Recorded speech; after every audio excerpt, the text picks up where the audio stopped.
Deus vai gerar diante dos nossos olhos os milagres que a gente precisa, amém? A gente precisa se reunir debaixo dessa expectativa e debaixo dessa fé. Tem milagres que a gente não vive por conta de passos de fé que a gente não dá. Pastor, você já falou isso? Não. Não é uma fala, não é uma frase de efeito, é um fundamento da fé. Sem fé é impossível agradarmos a Deus, porque precisamos crer que Ele existe. Você está comigo? Diga amém. Por que às vezes eu venho assim tão animado? Pastor, você está animado? Não tem a ver só com um ânimo que está baseado nas minhas emoções. Não é porque eu estou feliz. Talvez eu esteja mais cansado do que qualquer um nesse auditório, mas é porque eu tenho uma firme convicção: se Deus é por nós, quem será contra nós? A gente tem que entrar com ousadia no Santo dos Santos, sabendo que aquilo que eu preciso, Deus já preparou para mim. Aquilo que eu não posso, Deus pode. Aquilo que eu não sei, Deus sabe. Os lugares onde eu não consigo ir, Deus pode me levar até lá. As portas que eu não consigo abrir, Deus vai abrir diante de mim. Então, quando a gente está num ambiente como esse, a gente precisa entrar de uma forma diferente. Você está comigo? Diga amém. Entrar com ousadia, entrar com confiança, entrar com expectativa. A fé nada mais é do que uma expectativa tão grande pelo sobrenatural que não deixa espaço para dúvidas. Jesus disse: olha, se você disser a esse monte não duvidar no seu coração, será feito como você disse. Ele está dizendo, não tem a ver só com as declarações de fé que você faz, mas tem a ver com não ter espaço de dúvida dentro de você. Durante muito tempo, se puder abaixar só um pouquinho o volume do teclado. Durante muito tempo a gente entendeu, eu só preciso declarar. Preste atenção nisso, em nome de Jesus, irmão. Eu só preciso declarar, eu só preciso declarar, eu só preciso declarar. Mas declarações de fé sem passos de fé não mudam realidades. Na época do Brasil a gente chamava de boleto. Aqui são os invoices ou algo do tipo. Você pode pegar um boleto e ficar falando: isso não é um boleto, isso não é um boleto, isso não é um boleto. Não vai mudar quem ele é. Pastor, não entendi ainda, eu vou te explicar. O que muda as suas realidades não é apenas você fingir que elas não estão lá, mas você não se submeter ao que elas são. Então não é ficar fazendo com que Deus mude a matéria-prima dos seus gigantes, é fazer com que Deus aumente a matéria-prima dos seus milagres. Eu preciso de mais fé para romper. Eu não preciso que o meu gigante diminua. Eles podem ficar do jeito que eles estão, eles podem vir do jeito que eles vêm, eles podem continuar tentando me parar do jeito que eles sempre tentaram. O que vai mudar? Eu mudei. A minha fé me faz vencer gigantes. Alguém que tem fé para vencer gigantes, pelo amor de Deus? Se você não tem, eu tenho um pouco para compartilhar com você. Eu quero incendiar o teu coração essa noite. Um conselho para você que está online: compartilhe esse link com alguém que precisa ouvir essa mensagem, irmão. Hoje a gente vai sair daqui com ainda mais fé num Deus que faz milagres. Então a gente está assim: Deus, muda a matéria-prima do meu problema. Deus está falando: você não entendeu nada. Não tem a ver com a matéria-prima do teu problema, tem a ver com a matéria-prima do seu milagre. Qual é a matéria-prima de todo milagre? A fé. A fé é tratar as coisas que não são como se já fossem. A fé faz com que a gente não se mova pelas circunstâncias. A fé faz com que alguém ande sobre as águas. A fé faz com que o mar se abra. Deus está ensinando para a gente, eu falei sobre isso no Waymaker: quando você precisar, eu abro o mar para você passar. E quando não for preciso abrir o mar, eu faço você andar sobre as águas. O que Deus está dizendo é bem claro para a gente: a matéria se sujeita aos sacerdotes e aos reis que Deus estabeleceu sobre a terra. A matéria se sujeita. É preciso que o mar se abra, que se abra o mar. É preciso andar sobre as águas, que você ande sobre as águas. Mas 1 Pedro 2,9 diz que vós, porém, sois sacerdócio real. Deus está dizendo aí: eu dei autoridade para vocês pisarem serpentes e escorpiões. Eu dei autoridade para vocês ligarem na terra aquilo que vai ser ligado nos céus. Eu dei autoridade para vocês desligarem na terra aquilo que vai ser desligado nos céus. Eu dei autoridade para vocês vencerem gigantes. Você está comigo? Xande, você está comigo? O pessoal do louvor, vocês estão comigo? Autoridade para vencer gigantes. Então a grande verdade é que tem milagres que a gente ainda não viveu, por convicções que a gente ainda não tem. Irmão, vamos ser sinceros, a gente precisa ter uma firme convicção a respeito do que Deus disse que a gente vai viver. Senão qualquer desafio faz a gente desacreditar na promessa que Deus nos fez. E é sobre isso que eu quero falar nessa noite. Sabe, tem uma citação do C.S. Lewis que eu quero que seja a base do que a gente vai ouvir aqui hoje. Ele diz assim: o cristianismo, se é falso, não tem nenhuma importância. Se é verdadeiro, tem infinita importância. O que ele não pode ser é de mediana importância. C.S. Lewis está dizendo basicamente o seguinte, irmão, ou o evangelho é uma mentira, ou ele é a maior verdade que já foi contada na face da terra. O que a gente não pode tratar é como se ele fosse qualquer verdade. Entenda isso em nome de Jesus. Você sabe por que a igreja evangélica cresce cada vez mais e os números de divórcio e violência não diminuem? Porque tem muita gente achando que o evangelho é mais uma boa notícia. Irmão, você precisa definir se Jesus na tua história, ele é importante ou ele é suficiente. É completamente diferente. Pastor, Jesus é importante para mim, Jesus é importante para você, legal, a cotação do dólar também é. Jesus é importante para você, legal, a casa que você vai morar também é. Jesus é importante para você, legal, a tua aposentadoria também é. Agora entenda, suficiente é completamente diferente de importante. Importante é aquilo que eu dou valor, suficiente é aquilo que se eu só tivesse aquilo eu já estaria satisfeito. Jesus é bom e ponto, Jesus é poderoso e ponto, Jesus faz milagres e ponto, Jesus cura enfermos e ponto. Ei, não dá para a gente tentar ressignificar quem Ele é para caber dentro das experiências que a gente tem. Jesus não é do tamanho daquilo que você já viveu. Não dá para botar Jesus numa caixa. Você está comigo? Jesus curava enfermos com uma palavra. Jesus curava cegos com uma palavra. E daqui a pouco ele cospe no chão, faz uma lama e cura o outro cego com barro. Aí daqui a pouco ele vai e cura o outro cego de outra forma. O Jesus está dizendo o seguinte, não tem nada a ver com o modo operante. Não tenta me limitar, porque vocês não entendem plenamente ainda quem eu sou, mas vocês vão ter pleno entendimento de quem eu sou. Eu sou o caminho, a verdade e a vida, e ponto. Sabe, o convite do evangelho é viver uma vida sem reservas. Irmão, não existe meio termo no evangelho. Ou a gente queima por Jesus, ou a gente não queima. Ou a gente queima pelo chamado, ou a gente não queima. Ou a gente queima para viver vida eterna, ou a gente não queima. Não dá para você viver mais ou menos, não dá para se entregar mais ou menos. Sabe, a Kezinha está grávida, eu dei essa notícia no domingo, alguém pode celebrar junto comigo? Obrigado, vocês são incríveis, ela está cheia de enjoo agora em casa, amor, te amo. Ora por mim, vamos junto. Inclusive esqueci de perguntar, hoje tem algum incendiário aqui hoje? Eu preciso de pelo menos 20 incendiários, pelo amor de Deus, irmão. Você está comigo? Você está comigo, irmão? Vamos celebrar, vamos junto. Você está comigo? Tem mais alguém comigo aqui? Ok, 7, 8, 10 incendiários, vai dar certo, vai dar certo. Não existe meio termo. Não dá para eu chegar para vocês e falar, gente, a Kezinha está meio grávida. Faz sentido? A Kezinha está meio grávida, entenda isso. Por quê? Porque a partir do momento que a gestação começa, é um caminho sem volta. A única forma de parar uma gestação é se você abortar o que está sendo gerado. Da mesma forma, o teu chamado em Deus. Quando você disse sim, começou a gerar os sonhos de Deus para você. Você só tem como parar isso se você abortar. Irmão, deixa eu te falar uma coisa. Não dá para voltar atrás depois que a gente colocou a mão no arado. Não dá para voltar atrás depois que a gente experimentou a presença de Deus. Não dá para se acostumar com nenhuma outra coisa além de quem Ele é depois que a gente experimentou pela primeira vez. Faz sentido para alguém?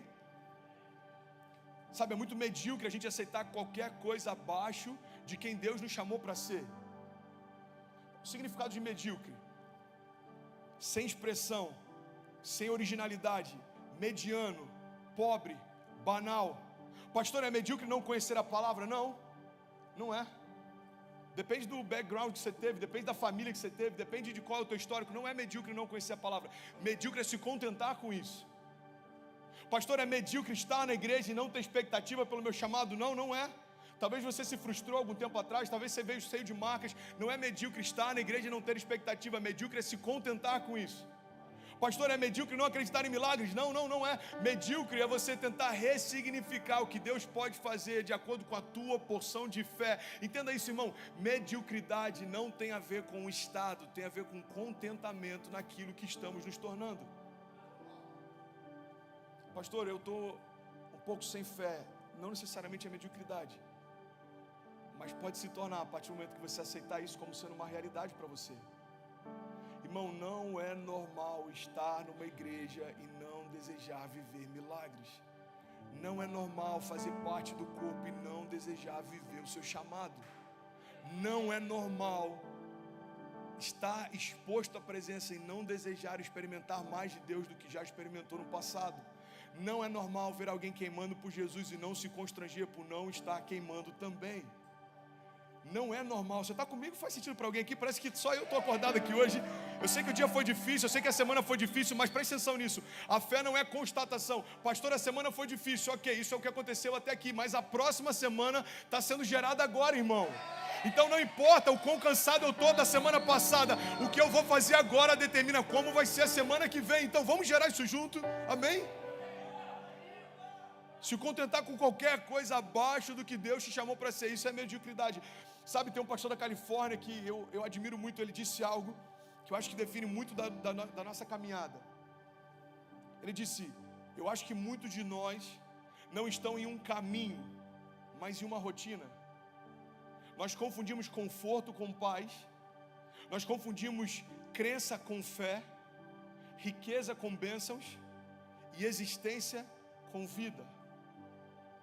Tem uma outra frase, eu já citei centenas de vezes, mas ela diz que uma das coisas mais difíceis do mundo é viver, porque a maior parte das pessoas só está sobrevivendo. Deus não chamou você para sobreviver, Deus chamou você para viver plenamente o que Ele preparou para você. Deus não chamou você para que as coisas fechem no final das contas. Não. Não é para que as contas fechem no final. É para que você não saiba explicar mais o que aconteceu com as contas. Não dá para você falar, olha, 1 mais 1 é igual a 2. Se eu fizer isso, eu vou mudar para cá, eu vou para esse lugar e Deus vai mudar. Não, irmão. Deus, Ele tem prazer em confundir os nossos planos e fazer superabundar a vontade dEle. Aquilo que um dia pareceu bom aos nossos olhos, Ele vai fazer com que se torne um estrado para um novo salto de fé que a gente vai dar. Muito do que eu já vivi um dia, em algum momento parecia que era o ponto final. E quando eu cheguei lá, Jesus falou, então, tá bom para você? Eu falei, Deus, está infinitamente mais do que eu já sonhei. Deus falou para mim, isso é muito pouco diante do que eu ainda vou fazer. Irmão, o segredo da jornada de fé é nos alegrarmos com o que Deus faz, mas não nos contentarmos a ponto de não desejarmos mais. Deus está bom para mim. Eu tenho uma casa, eu estou pagando as contas, irmão, isso qualquer pessoa que tem uma boa gestão financeira consegue. Você é filho do próprio Deus, precisa viver algo sobrenatural. Se for para isso, você pode aplaudir mais forte, me ajuda a pregar, pelo amor de Deus.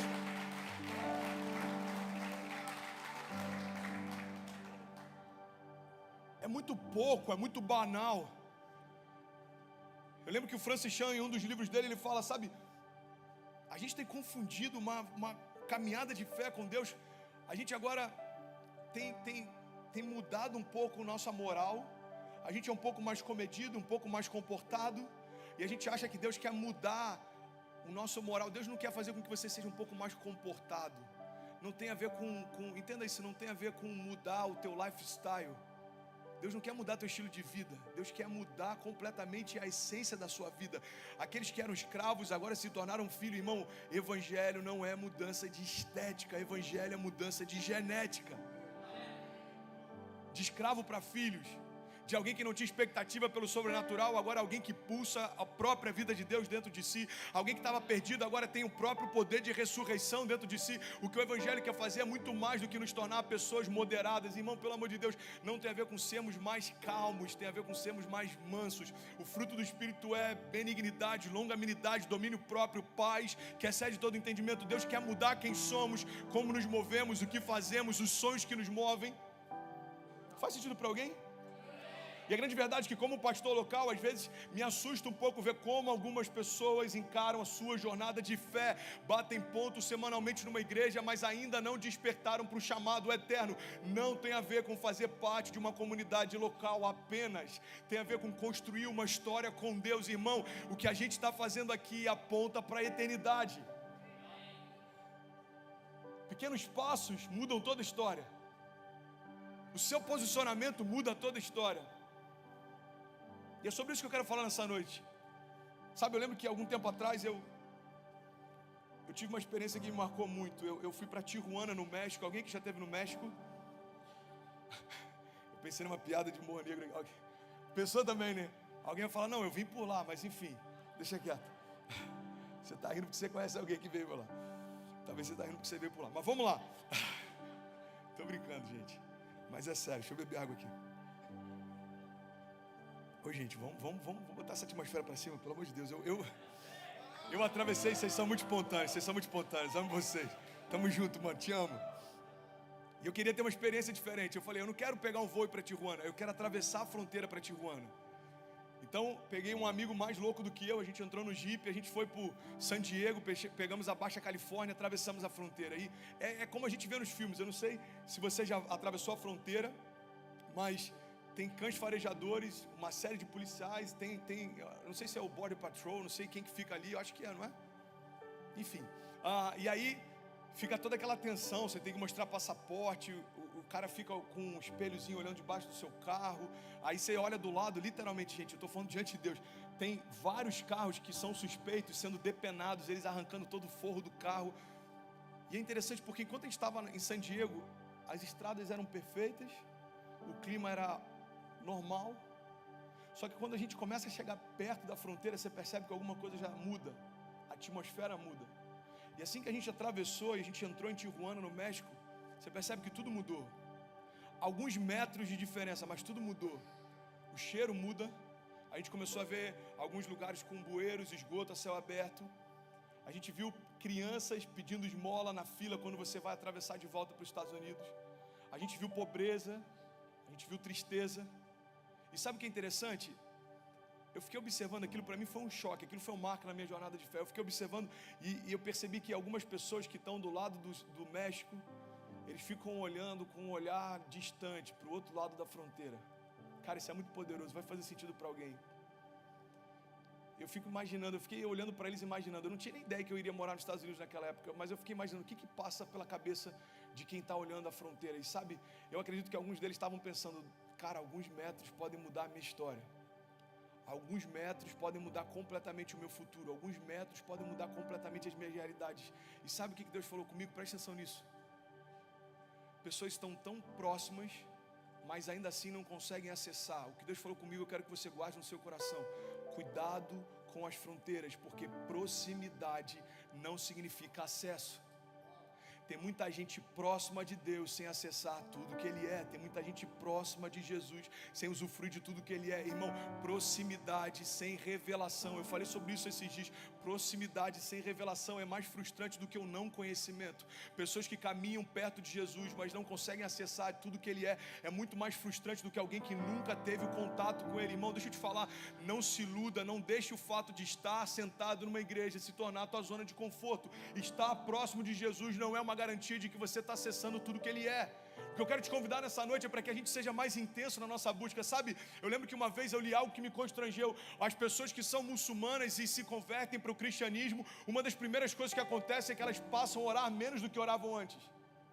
Porque enquanto muçulmanos oravam 3 vezes por dia, depois que se tornam cristãos, diminuem drasticamente as suas disciplinas de fé, sabe? Dos maiores desafios que eu tenho vivido, começa por mim essa palavra. Eu conversei sobre isso hoje com a Kezinha. É de manter disciplinas espirituais. Você prega 3 vezes por semana e depois de um tempo você não está pregando para receber, você está pregando para entregar. Você não está pregando para ouvir Jesus falar, você está pregando para falar sobre Jesus, e é completamente diferente. Irmão, não tem nada que faça você falar dele que seja mais agradável e poderoso do que ouvi-lo falar com você. Você está comigo? Então essa palavra é um despertamento. O que eu quero compartilhar com você, seja você que está aqui, seja você que está pela internet, seja você que está ouvindo essa mensagem daqui a 3 anos, não se contente com nada abaixo daquilo que Deus te chamou para viver. Não seja morno. A palavra diz, olha, seja frio ou morno, seja frio ou quente, mas não seja morno, porque os mornos serão vomitados. Apocalipse está falando para a igreja de Laodiceia, é na mesma passagem que lá na frente ele diz, olha, eis que estou à porta e bato. Deus está falando para uma igreja, irmão. Deus está falando, ei, desperta. Vocês se acham ricos demais, poderosos demais. Só você ler depois, da Apocalipse 3 ou 5, não lembro agora qual é a referência. Mas ele diz, olha, vocês acham que já tem tudo que precisam e são suficientes, mas era melhor que fossem frios do que mornos, porque os mornos serão vomitados. Pastor, que palavra difícil para uma quinta-feira, irmão. Você começou com C.S. Lewis, está indo para Apocalipse. Calma, vai melhorar, a gente vai terminar na cruz, amém? Amém? Mas a grande verdade é que eu aprendi algo naquela viagem, irmão. O fato de estar próximo não significa que eu tenho acesso. Tem muita gente iludida com a fronteira. São simpatizantes da fé. Mateus 13:44 diz, o reino dos céus é como um tesouro escondido num campo. Certo homem tendo encontrado, escondeu de novo. Então, cheio de alegria, ele foi, vendeu tudo que tinha e comprou aquele campo para si. A palavra está dizendo, o evangelho é como algo que quando alguém encontra, abre mão de tudo que tem para poder viver aquilo plenamente. Irmão, a gente não tem tempo para perder. Essa história de depois eu me posiciono, depois eu mergulho, depois eu começo, depois eu me envolvo, depois eu sirvo, depois eu aprendo. Irmão, a gente não sabe o que tem reservado para o nosso amanhã. Então Deus está falando com a gente aí, não coloca para depois, começa hoje, mergulha hoje, se entrega hoje, se envolve hoje. Você está comigo? Romanos 12:2 diz, não se amoldem ao padrão desse mundo, mas transformem-se pela renovação da sua mente, para que sejam capazes de experimentar e comprovar a boa, agradável e perfeita vontade de Deus. Sabe, o que Deus está falando para a gente através de Romanos é, ei, deixa eu mudar teus pensamentos, não se amolda ao padrão desse mundo. Não se amolda ao que os outros pensam, não se amolda ao que os outros fazem, não se amolda nem como é que é o ritmo da jornada de fé de cada um. Deixa eu moldar teus pensamentos, deixa eu renovar teus pensamentos, deixa eu dizer para você até onde você vai e até onde você não vai, deixa eu guiar teus passos, deixa eu firmar teus passos, deixa eu ser Deus na sua vida, irmão. Uma das coisas que eu mais tenho pregado e eu creio que é um dos maiores apelos de Deus para nós é, deixa eu ser Deus na sua vida. Entrega o controle, confia nele e tudo ele fará. Entrega o controle, descansa nele, deixa Deus ser Deus na sua vida. Irmão, quando Deus muda a nossa mente, Deus muda os nossos passos também. Às vezes a gente está perguntando, Deus, me dá uma direção para esse novo ano, me dá uma direção para essa nova década. E Deus está falando para algumas pessoas, não adianta você ter uma nova rota se você não tiver novos pensamentos também. Eu lembro de algo que o Bill Johnson falou uma vez, ele disse, mentes transformadas afetam pessoas. Pessoas transformadas afetam cidades. Cidades transformadas afetam estados. Estados transformados afetam nações. Mas toda essa revolução precisa começar em você. Nós somos a geração do avivamento, nós desejamos um grande mover, nós desejamos movimentos, nós estamos vendo estádios lotados, mas entenda isso, no meio de um estádio lotado com 150 mil pessoas, existem 150 mil novos começos. Nenhuma revolução coletiva acontece sem que antes aconteça uma revolução individual. Deus quer mudar uma geração, mas antes vai mudar nações. Deus quer mudar nações, mas antes vai mudar sua casa. Deus quer mudar sua casa, mas antes precisa mudar você. Existe algo que Deus deseja fazer, mas Ele tem que contar com a gente. Existe alguém que pode dizer, Jesus, eu estou disponível, seja feita a tua vontade, eu quero queimar mais do que já queimei um dia, eu quero ser mais quebrantado, eu quero mergulhar mais, eu quero mais fome, eu quero mais sede pela palavra, eu quero sentir, Pai, algo que eu não sentia, eu quero me mover de uma forma que até então eu não me movia. Eu não sei você, irmão, mas eu quero mais de Deus. Eu quero mais de Deus. Eu quero que Deus me tire o sono mais vezes do que já tirou. Eu quero que Deus me deixe renovado mais vezes do que já me renovou. Eu quero que Deus me incendeie mais vezes do que já me incendiou. Porque uma coisa eu sei, irmão, quando tudo isso terminar, o que vai contar não é o que a gente conquistou, mas tudo aquilo que a gente teve disposição de entregar. Presta atenção, olha para mim, você está comigo? O que chama a atenção dos céus não é aquilo que você conquista, é aquilo que você entrega. A gente pega a história de Abraão. Abraão foi o pai da fé. O que chama a atenção na história de Abraão não é apenas o fato dele conseguir ter um filho mesmo sem poder ter, é o fato dele entregar o filho depois que recebeu. Deus fala para ele, ei, você recebeu tudo que você sempre quis? Recebi, Senhor, então me entrega. Presta atenção nisso, olha para mim, em nome de Jesus, deixa o Espírito de Deus fluir sobre você, cara. É um pastor jovem falando, mas é a voz do teu pai que vai invadir o teu coração. Abraão, você está feliz com a tua promessa? Tô, Deus, você está feliz? Eu sou fiel e justo para cumprir, é verdade. Eu posso ver a tua fidelidade na vida do meu filho. Então me entrega o que eu te dei. Deus não queria o filho de Abraão, Deus queria o coração de Abraão. Então ali Deus está estabelecendo um princípio para a gente que desde Abraão até hoje marca os nossos dias. Presta atenção nisso. Fé não tem a ver com conquista, fé tem a ver com entrega. Deus está falando com a gente aí, o que chama a atenção não é tudo que você conquistou, filho, é tudo que você está disposto para entregar. Tem alguém que está disposto a entregar algo para Deus essa noite? Entregar o controle. Entregar o controle é dizer, Deus, faz o que o Senhor quiser, muda rotas, muda planos, muda pensamentos, fecha portas, abre portas. entregar o controle e dizer: Deus, eu não quero mais viver de acordo com aquilo que eu acho que é bom, eu quero aquilo que o Senhor acha que é bom. Olha o que a palavra de Deus diz: não se amoldem ao padrão desse mundo, mas renovem-se para que sejam capazes de experimentar a boa, agradável e perfeita vontade de Deus. O que a palavra está dizendo é: se você não mudar os seus pensamentos, você não vai conseguir experimentar o que Deus tem para você. Eu quero falar sobre uma vida intensa, irmão, e eu já estou quase finalizando, mas a grande verdade é que a gente precisa entender que os nossos posicionamentos definem os nossos limites. Olha o que diz a palavra lá em 1 Coríntios 3,6. Você está comigo? Diga amém. O instrumental, se quiser, pode subir. 1 Coríntios 3,6 diz: eu plantei, Apolo regou, mas é Deus quem fazia crescer. Presta atenção nisso, irmão. Começa uma discussão entre a igreja. Eu sou de Paulo. Outros dizem: não, eu sou de Apolo. É porque a gente sempre quer dizer que é alguém quem faz aquilo que só Deus pode fazer. Presta atenção nisso. Aí começa: não, eu prefiro a pregação de Paulo. Eu não, eu prefiro a pregação de Apolo. Aí então essa palavra vem para trazer o norte. Ele diz: olha, eu plantei, Apolo regou, mas quem trouxe o crescimento foi Deus. Presta atenção nisso. Eu estava meditando nessa passagem, Deus falou algo muito forte comigo. Deus falou: filho, eu não posso fazer crescer aquilo que você ainda não plantou. Presta atenção nisso, irmão. Olha o que a palavra diz: eu plantei, Apolo regou, mas foi Deus quem fez crescer. Então às vezes a gente está questionando por que o crescimento de Deus não veio, e Deus está falando: as suas sementes ainda não chegaram. A gente está perguntando por que o crescimento de Deus não veio, e Deus está falando: as suas sementes ainda não tocaram o solo. Não tem como Deus fazer crescer aquilo que você ainda não plantou. Isso tem a ver com os seus sonhos, isso tem a ver com as suas promessas, isso tem a ver com o teu chamado, isso tem a ver com o teu ano de 2020, isso tem a ver com a tua década. Entenda isso, meu irmão, em nome de Jesus. Todo crescimento que vem dos céus, ele vem sobre uma semente que você planta. A palavra de Deus diz: aquele que dá a semente ao que semeia. Eu não sei se você já olhou por essa perspectiva, mas tudo que Deus te deu é como uma semente.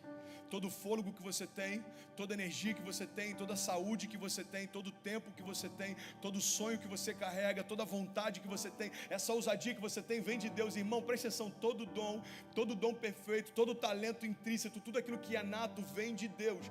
Tudo aquilo que você acha que é muito bom, não foi você quem conquistou, mas foi o próprio Deus quem te concedeu. Então você precisa entender: cada talento depositado sobre você é como uma semente que Deus colocou desde o ventre da tua mãe. A grande verdade é que tem muita gente que não consegue ver um crescimento sobrenatural, porque não consegue liberar sementes sobrenaturais. Em algum momento, eu lembro quando eu era do ensino médio, uma professora falou para mim: você fala muito bem. Professora deixa eu tentar lembrar, era de português na época. Eu lembro o nome dela, inclusive, Sônia Castor. Ela disse: você fala muito bem. Das duas, uma, ou você vai ser político ou você vai ser advogado, porque você é muito bom nas discussões. Com, 9 anos de idade, alguma coisa estava clara. Eu tinha uma comunicação que conectava ideias, que chamava atenção e prendia a atenção de pessoas. Presta atenção nisso, em nome de Jesus, irmão. Se em algum momento da minha história Deus não tivesse revelado para mim o meu chamado, eu viveria achando que eu sou bom em falar, porque eu aprendi a ser assim, quando na verdade Deus me deu um dom que Ele já tinha expectativas para que fluísse na direção do seu propósito. A grande verdade é que tem pessoas que receberam zona de graça para empreender, outros para fazer grandes negócios, outros para ajudar pessoas, outros receberam ministério de ajuda, outros unção criativa, outros se expressam através da arte. Eu não sei o que Deus depositou em você, mas uma coisa eu sei: aquele que deu a semente tem expectativa em vê-la frutificar. A palavra de Deus diz que é como um Senhor que dá talentos, e depois de um tempo Ele volta para verificar o que foi feito deles. Alguns enterraram os talentos que tinham com medo de perder. A Bíblia diz que aqueles que enterraram até o pouco que tinham foi retirado, mas aqueles que fizeram com que os talentos se multiplicassem receberam ainda mais. Irmão, eu não sei você, mas eu quero chegar naquele grande dia e Deus falar: ei André, você viveu plenamente o que eu preparei para você. Irmão, o meio termo não é o seu lugar, as fronteiras não é o lugar onde Deus te chamou para estar. Não é para você chegar e perguntar: pastor, presta atenção nisso, o que eu posso fazer que não é pecado?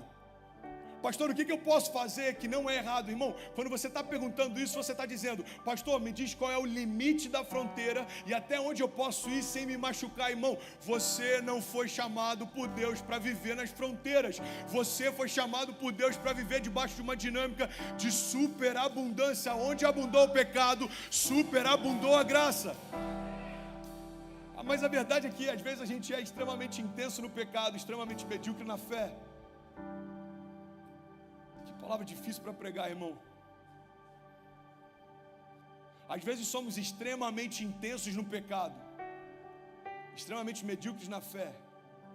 Algumas pessoas já me perguntaram por que você passa a noite sem claro, por que você é tão intenso, por que durante aqui a reforma você fica tanto tempo sem dormir, você fica tão incendiado. Porque eu fazia a mesma coisa quando eu não tinha Jesus. Passava noites em claro bebendo, passava noites em claro com um vazio existencial. Eu lembro de uma noite que eu passei durante o tempo que eu morei em Juiz de Fora, fazendo faculdade, em que eu tinha alguns maços de cigarro e eu apagava um, acendia o outro. Eu apagava um, eu acendia o outro. Eu lembro que aquela noite foi uma das noites mais vazias que eu já senti. E eu ficava perguntando qual é o sentido disso tudo. Porque depois que a noitada acaba, irmão, você entra no seu quarto e parece que um vazio toma conta de você. Eu não sei você, mas depois que o sexo acaba, dependendo de qual for a tua relação, você não conhece a pessoa e teve uma relação sexual, você não quer nem ficar mais perto. Tem pessoas que relatam, dizendo que sentem até um pouco de ojeriza. Você sabe por que isso acontece? Porque o teu vazio está gritando dentro de você. Você não nasceu para esse lugar. Você não nasceu para viver debaixo dessa dinâmica. Esse não é o lugar que eu preparei para você. Isso não é o que eu tenho para você. E por que no momento de louvor, quando a gente consegue fechar os nossos olhos, se conectar com Deus, a gente fala, uau, que ambiente gostoso. Por quê? Porque a glória é um lugar aonde você nasceu para estar. Irmão, a glória é a essência de quem você é. Então quando você está em meio a um ambiente de glória, você sente saudade da onde você veio. Você pega a criação, Gênesis. A palavra de Deus diz que quando Deus vai criando todas as coisas, Ele dá ordem para que dos ambientes se estabeleçam as realidades. Presta atenção nisso. Você está comigo ainda? Diga amém. Então Deus dá uma ordem para que dos ambientes se estabeleçam as criaturas. Ele diz para que das águas sejam gerados os animais aquáticos, para que dos céus sejam gerados os animais que vão sobrevoar, para que da terra cada árvore multiplique segundo a sua semente. Presta atenção nisso, irmão. Deus está estabelecendo uma dinâmica de dependência da criação em relação ao ambiente que o criou. Então, se você for pegar nos dias de hoje, você vai perceber isso ainda funciona. Se você arrancar uma árvore do solo, você vai perceber que ela vai morrer. Se você tirar um peixe da água, você vai perceber que ele vai morrer. Se você tirar qualquer um dessas criações do ambiente pelo qual eles foram gerados, elas vão morrer. Por quê? Porque o ambiente que o gerou é o que o mantém vivo também. Presta atenção nisso, em nome de Jesus. Aí talvez você vai falar, pastor, mas tem uma brecha nessa revelação revelada que você teve aí, que inclusive não fui nem eu que tive. Tem uma brecha aí. Porque o homem foi gerado de Deus, mas ele se afastou de Deus por causa do pecado e ele não morreu. Pois é, não morreu fisicamente, mas morreu por dentro. Irmão, qualquer pessoa que ainda não tenha sido tocado por Deus está vivo pelo que os nossos olhos conseguem ver, mas está morto no lugar onde só Deus consegue enxergar. É o que eu compartilhei nesses dias. Só quem te viu inteiro sabe quais são as partes de você que faltam quando você está em cacos. Irmão, por que não é possível viver distante da presença de Deus? Porque a presença de Deus não é um lugar para onde a gente deseja ir, é da onde a gente saiu. É o único ambiente que é possível viver plenamente, independente das circunstâncias que a gente vive. Pastor, você tem enfrentado dificuldades todos os dias. E por que você não se abate? Porque a presença de Deus me basta. O Senhor é o meu pastor e de nada terei falta.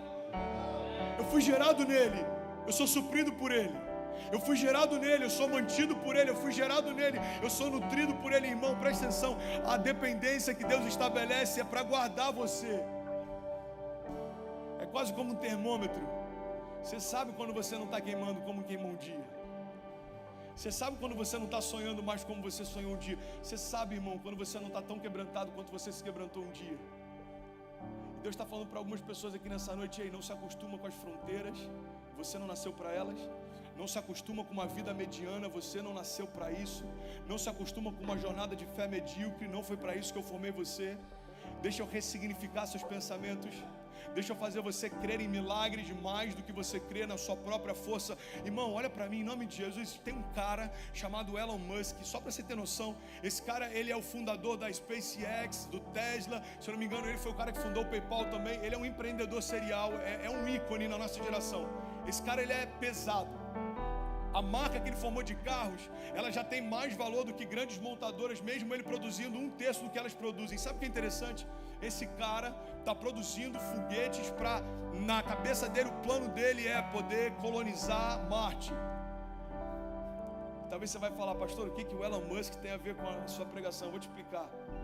Tem alguém que não acredita em Deus, mas ainda assim acredita e se move por impossibilidades. E a minha pergunta é, se alguém que não confia em Deus, confia em possibilidades, por que você está duvidando daquilo que Deus te prometeu? Talvez você está duvidando de promessas, porque no seu olhar elas parecem impossíveis. E Deus está falando, e desde quando aquilo que é impossível para o meu mover sobrenatural? Irmão, não há nenhuma impossibilidade que não se curve diante do Deus de milagres. Não há nada que Ele não possa fazer, não há nenhum lugar que Ele não possa invadir, não há nenhuma atmosfera que Ele não possa mudar. Alguém crê nisso, pelo amor de Deus? Você pode levantar suas mãos e fazer um brado comigo nessa noite e declarar, Pai, diga, eu creio que há poder no nome de Jesus para gerar milagres. Diga, eu creio que aquilo que eu não posso, o Senhor pode. Diga, aquilo que eu não sei, o Senhor sabe.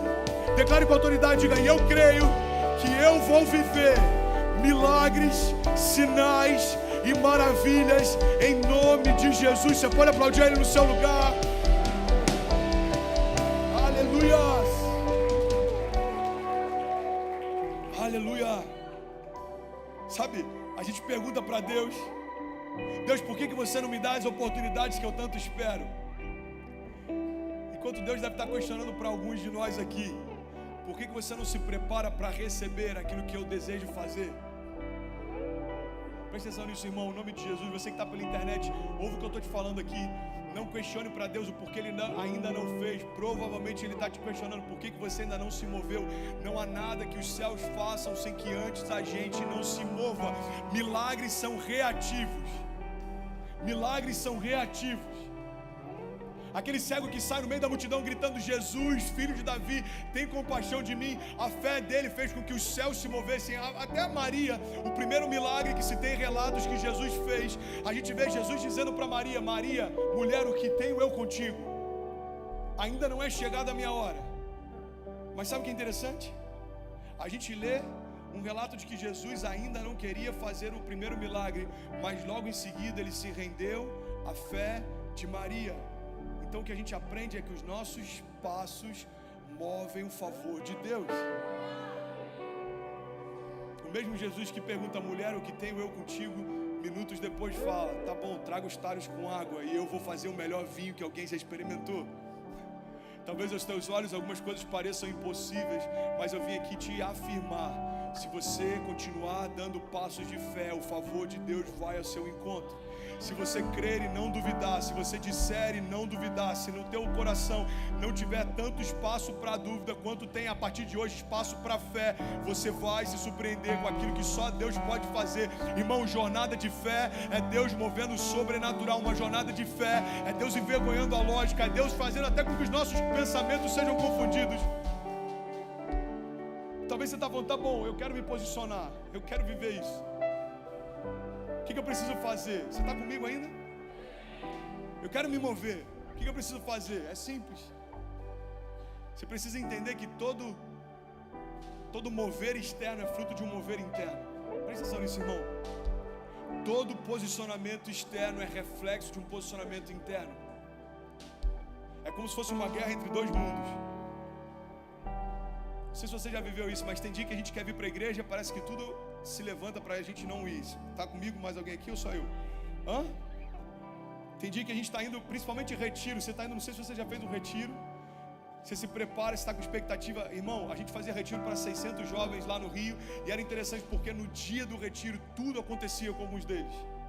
Os pais brigavam, o pneu do carro furava, acabava a gasolina, chegava a gente capengando lá, mas os caras falavam, eu não vou deixar de participar. A gente já preparava eles antes, olha, fica atento porque tudo vai se levantar para te impedir de viver o sobrenatural. Então quando você quer se posicionar, existe uma guerra entre dois mundos.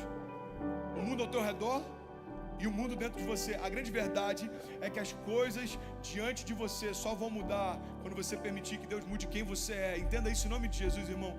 Tem uma teoria que é a teoria do efeito borboleta. Alguém já ouviu falar dessa teoria?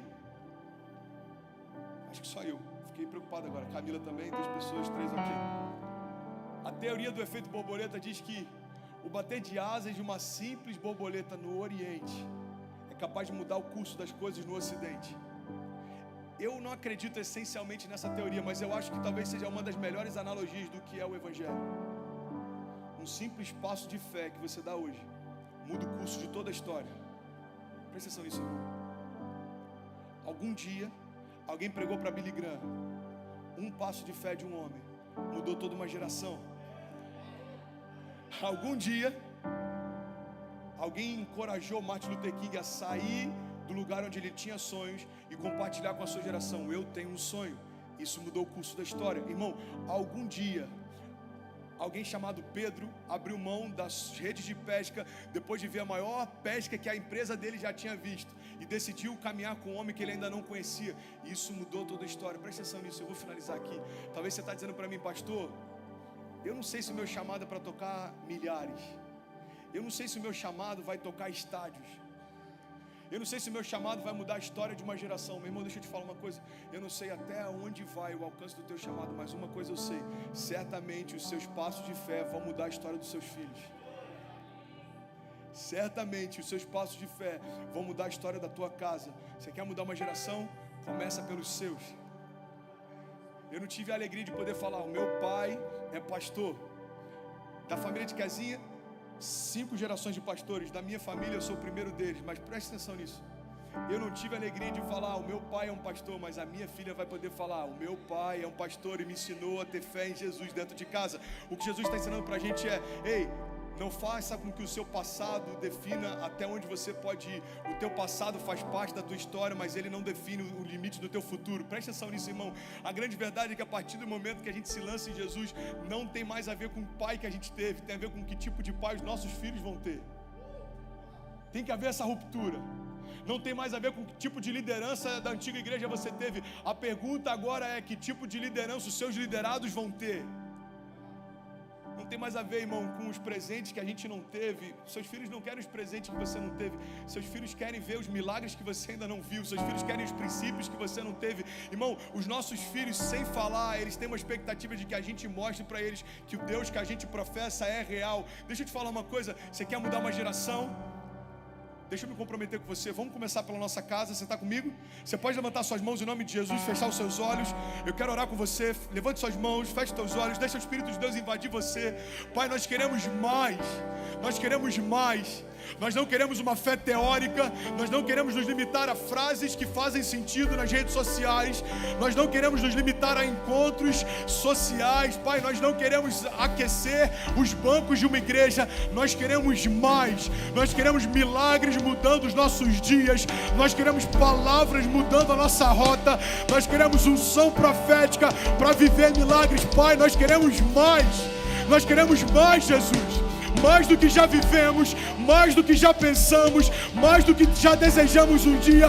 Nós queremos mais. Nós declaramos, Pai, se existe alguém que não consegue ver, se existe alguém com os olhos com escamas, nós declaramos: Jesus, filho de Davi, tem compaixão de mim, Pai. Nós oramos assim como aquela mulher que tinha um fluxo de sangue e invadiu uma multidão. Se existe alguém no auditório, na internet, em algum lugar, Pai, que há anos tem uma doença que impede de ser curado, nós declaramos: seja curado agora. A tua fé te salvou. Seja curado agora. Eu oro por você que está na internet, você que está no auditório. Se existe alguma doença, nós declaramos: seja curado agora em nome de Jesus. Coloca a mão sobre a tua enfermidade. Feche teus olhos em nome de Jesus. Coloca a mão sobre a tua enfermidade. Nós oramos dos 4 cantos. Espírito de Deus, invada o nosso coração. Invada quartos escuros. Invada, Pai, pessoas com depressão. Invada pessoas enfermas e no leito de hospital. Se existe alguém me ouvindo agora no leito de hospital, eu oro para que o Espírito de vida invada esse lugar. Você é quem Deus diz que você é. Você pode o que Deus diz que você pode. Você vai viver o que Deus diz que você vai viver. Nós oramos, Pai. Vem sobre nós, Jesus, traz renovo. Aviva-nos, Pai, renova-nos, transforma-nos, liberta-nos. Não nos deixa, Pai, ficar no lugar de mediocridade. Não nos deixa nos contentar com uma rotina. Nós queremos mais, Jesus. Se você deseja isso, se coloque de pé em nome de Jesus. Se coloca de pé, feche teus olhos, levante suas mãos e deixa o Espírito de Deus invadir você. Eu vou construir minha vida em ti, tu és meu. Eu vou confiar. Aleluia, seja curado, seja cheio, seja cheio, seja cheio em nome de Jesus. Eu vou construir minha vida em ti. Diga isso, diga isso. Tu és eu. Eu vou confiar somente em ti. Diga eu. E eu vou construir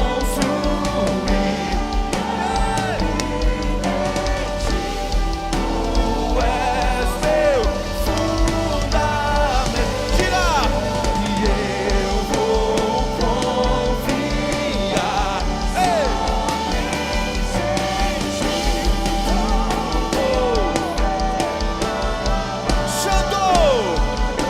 Santo és incomparável. Nós queremos mais, Jesus, nós queremos mais, Jesus. Mostra, vamos. Mostra o meu coração. Em uma só voz, diga: Santo, Santo.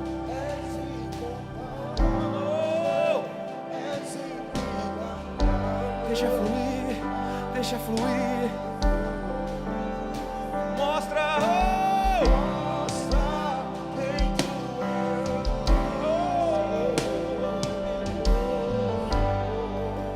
Aleluia, feche teus olhos em nome de Jesus.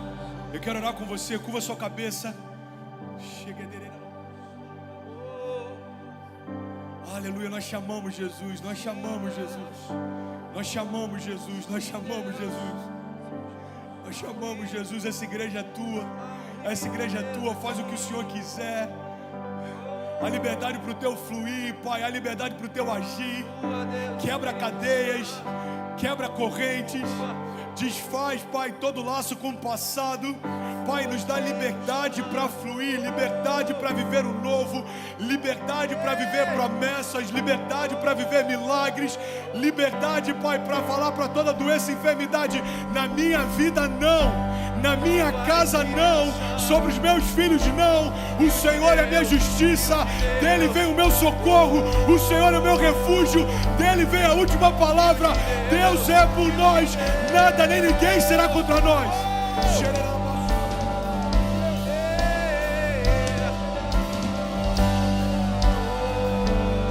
Aleluia, feche teus olhos. Eu quero orar com você que está aqui nessa noite. Você que está aqui e quer dizer: Jesus, eu quero viver um novo tempo, Pai. Eu quero viver algo novo, eu quero incendiar o meu coração com a Tua Palavra. Eu quero ter fome pela Tua Palavra. Jesus, eu não quero viver como eu já vivi um dia. Eu quero mais, Jesus. Eu quero mais, Jesus. Eu quero mais, Jesus. Eu quero mais, Jesus. Me dá mais paixão. Me dá mais paixão, me dá mais fé. Me dá mais sabedoria. A palavra de Deus diz: olha, aqueles que pedem sabedoria de Deus receberão livremente. Nos dá um coração puro, Pai. Nos ensina a contar os nossos dias. Nos dá um coração novo, Jesus. Aquece os nossos ossos com Teu fogo. Nos dá visão de águia para enxergar o que ninguém está enxergando. Pai, nos dá unção que despedaça o jugo. Renova, Pai, a nossa jornada de fé. Pai, firma os nossos passos, para que não tropecemos em pedra alguma. Retira, Pai, toda escama que possa haver sobre os nossos olhos, para que a gente não se confunda. Open my eyes, open my eyes. Pai, nós queremos mais, Jesus.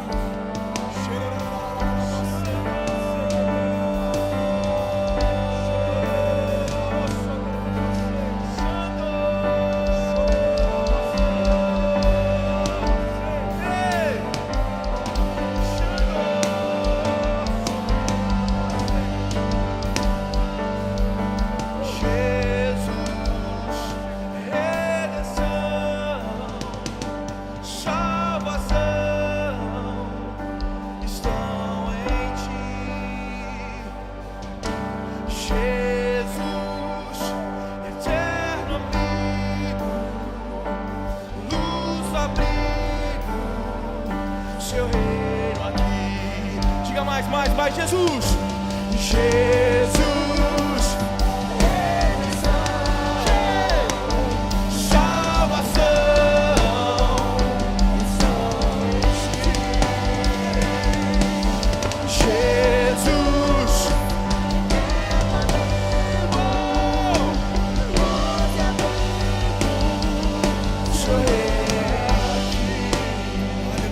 Seus olhos, vou contar até 3.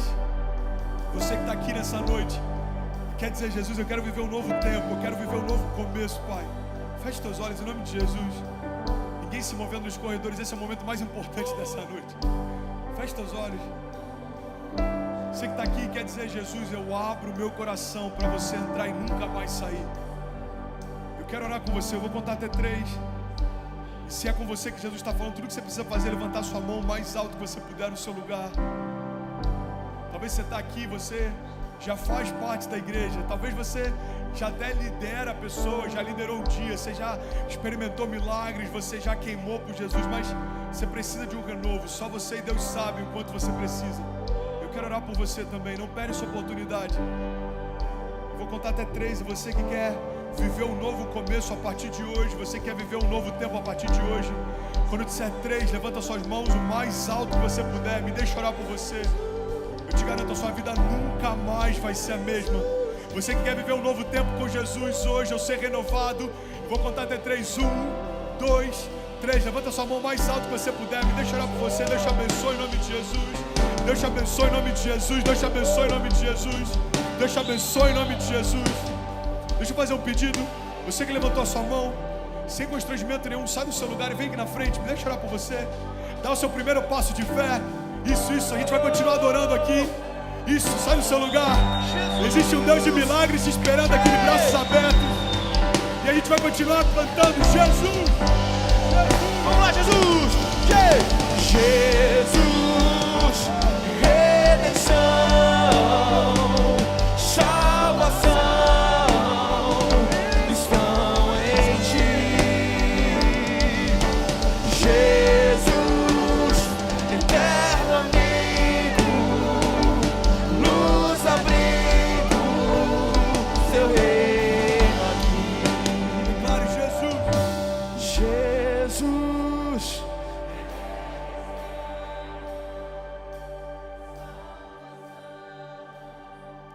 Estão em ti.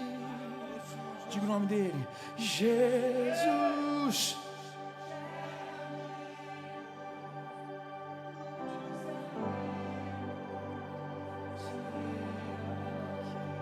Você pode aplaudir ele no seu lugar. Aplauda Jesus o mais forte que você puder. Tem alguém apaixonado por Jesus aí? Vamos cantar isso então. O mundo inteiro ouvir.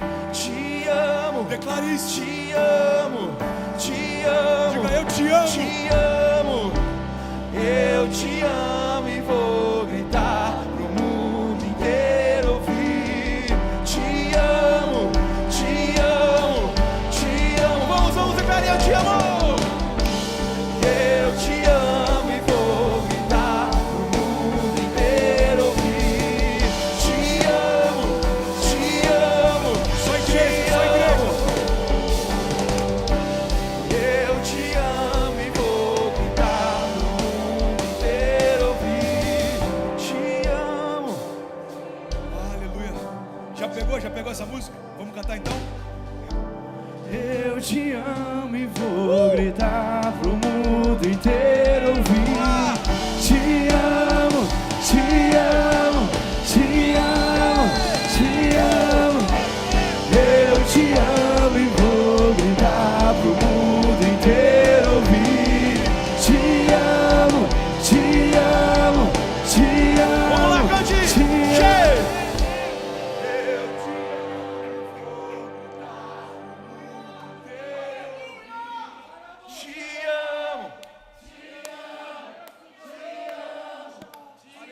Mais uma vez, diga: eu te amo. Te amo. Aleluia. Você pode aplaudir Jesus no seu lugar. Se tem alguém apaixonado pelo amor de Deus, faz barulho! Aleluia! Aleluia, a gente quer orar por vocês. Aí o Jaime veio ali e falou: mano, esse cara que tá ali na frente é um dos maiores cantores sertanejos aqui da Flórida, de Miami. Eu falei: mano, o dom que Deus depositou em você vai tocar a sua geração, amém? A gente quer orar por vocês. Deus te abençoe em nome de Jesus. Tem alguém que está feliz com salvação nessa noite? Você pode estender as suas mãos aqui, vamos orar por eles. A gente quer orar por vocês, liberar uma palavra de vida, Pai. Tua palavra diz que quando nós estamos em Cristo, as coisas velhas passaram e tudo se fez novo. Novidade de vida, um novo tempo, um novo começo, novos sonhos. Nós declaramos sobre a vida dos nossos irmãos milagres, Pai, vindo sobre eles. Nós pedimos dar sinais visíveis da sua glória, Pai. Pessoas que eles não conhecem, liberando palavras. Pessoas que eles nunca viram, liberando palavras que vão falar a respeito de coisas que só o Senhor poderia saber. Pai, dá marcas visíveis para eles. Pai, nós liberamos sobre eles um novo tempo, um rio de vida vindo sobre os pensamentos deles. Nós declaramos em nome de Jesus o maior romper da história deles vai se cumprir. O Senhor é fiel para fazer infinitamente mais do que tudo que pensamos ou pedimos, do que tudo aquilo que sonhamos. E nós declaramos sobre eles, Pai, que começam hoje os melhores dias da vida deles, em nome de Jesus. Se você crê nisso, você pode fazer barulho. Sabe, a Bíblia diz que tem uma festa no céu pela sua decisão. Sabia disso, mano? Se tem festa no céu, a gente vai fazer festa aqui também, amém? Eu vou contar até 3. E quando eu disser 3, eu quero que você se vire para celebrar o seu novo começo. Tá preparado? Tá preparado, mano? Vocês estão preparados? Vamos lá, vamos junto!